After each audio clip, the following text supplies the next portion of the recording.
TV 20 Kannada ವಾಹಿನಿಗೆ ಸ್ವಾಗತ.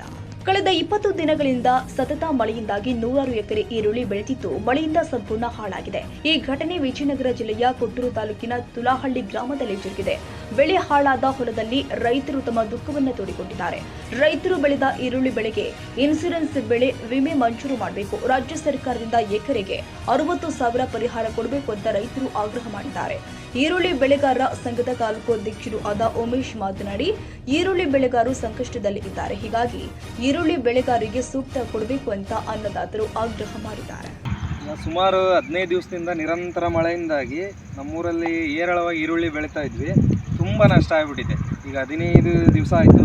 ಈ ಸೊಳೆಯಿಂದ ಕೊಳೆ ರೋಗ, ಇನ್ನು ಅನೇಕ ರೋಗಗಳು ಬಂದುಬಿಟ್ಟು ಎಲ್ಲ ಭಾಳ ತೊಂದರೆ ಆಗಿಬಿಟ್ಟಿದೆ ರೈತರಿಗೆ.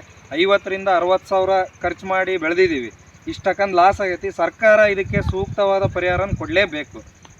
ಹಿಂಗಾದರೆ ಈರುಳ್ಳಿ ಬೆಳೆಗಾರರು ಭಾಳ ತೊಂದರೆಗೀಡಾಗ್ಬಿಟ್ಟಿದ್ದಾರೆ. ನಮ್ಮೂರಲ್ಲಿ ಏನಾದರೂ ಮಾಡಿ ಸರ್ಕಾರ ಅತಿ ಬೇಗನೆ ಈ ಮಂಜೂರು ಮಾಡಬೇಕಾಗಿ ತಮ್ಮಲ್ಲಿ ವಿನಂತಿ ಮಾಡ್ಕೊಳ್ತಾ ಇದ್ದೀವಿ.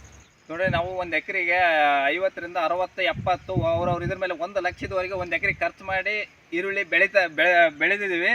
ಈ ನಿರಂತರವಾಗಿ 15 ರಿಂದ 20 ದಿವಸ ನಿರಂತರವಾಗಿ ಮಳೆ ಬಂದು ಎಲ್ಲ ಕೊಳೆತು ಹೋಗ್ಬಿಟ್ಟತಿ.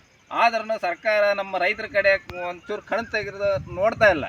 ಆದರೆ ಇದಕ್ಕೆ ಸಂಬಂಧಪಟ್ಟಿರ್ತಕ್ಕಂಥ ತೋಟಗಾರಿಕೆ ಇಲಾಖೆಯವರಾಗಿರ್ಬೋದು, ಕೃಷಿ ಅಧಿಕಾರಿಗಳಾಗಿರ್ಬೋದು, ಎಲ್ಲರೂ ಕೂಡ ಈ ಕಡೆ ಒಂದು ಸ್ವಲ್ಪ ಗಮನ ಕೊಟ್ಟು ರೈತರಿಗೆ 1 ಎಕರೆಗೆ 50,000 ರಿಂದ 60,000 ರೂಪಾಯಿ ಪರಿಹಾರ ಕೊಡ್ಬೇಕಂತಂದೇಳಿ ತಮ್ಮಲ್ಲಿ ವಿನಂತಿಸಿಕೊಳ್ತಾ ಇದ್ದೇವೆ, ಆಗ್ರಹ ಮಾಡ್ತಾ ಇದ್ದೇವೆ.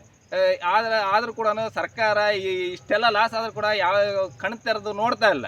ಸರ್ಕಾರ ಈ ಕಡೆ ರೈತರ ಕಡೆ ಒಂದು ಸ್ವಲ್ಪ ಕಣ್ ತೆರೆದು ನೋಡಿ ಎಲ್ಲ ಒಂದು ಸ್ವಲ್ಪ 50,000 ರಿಂದ 60,000 ರೂಪಾಯಿ ಒಂದು ಎಕರೆ ಪರಿಹಾರ ಕೊಡಲೇಬೇಕು. ಸಂಪೂರ್ಣವಾಗಿ ನಾಶ ಆಗಿ ಹೋಗ್ಬಿಟ್ಟತಿ, ಎಲ್ಲ ಕೊಳೆತು ಹೋಗ್ಬಿಟ್ಟತಿ.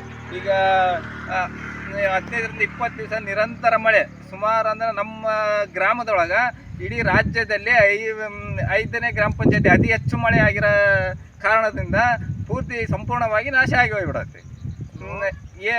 ನೋಡ್ರಿ, ಇರ್ತಕ್ಕಂಥ ಇವರು ತೋಟಗಾರಿಕೆ ಇಲಾಖೆಯರಾಗಿರ್ಬೋದು, ಕೃಷಿ ಅಧಿಕಾರಿಗಳಾಗಿರ್ಬೋದು, ಎಲ್ಲರೂ ಕೂಡ ಈ ಕಡೆ ಒಂಚೂರು ಗಮನ ಹರಿಸಿ ಎಕರೆಗೆ 50,000 ರಿಂದ 60,000 ರೂಪಾಯಿ ಪರಿಹಾರ ಕೊಡಲೇಬೇಕು. ಇಲ್ಲಾಂದರೆ ನಾವು ಉಗ್ರವಾದ ಹೋರಾಟವನ್ನು ಮಾಡೇ ಮಾಡ್ತೀವಿ. ನಮಗೆ ನ್ಯಾಯ ಸಿಗೋವರೆಗೂ ನಾವು ಹೋರಾಟ ಮಾಡ್ತೀವಿ.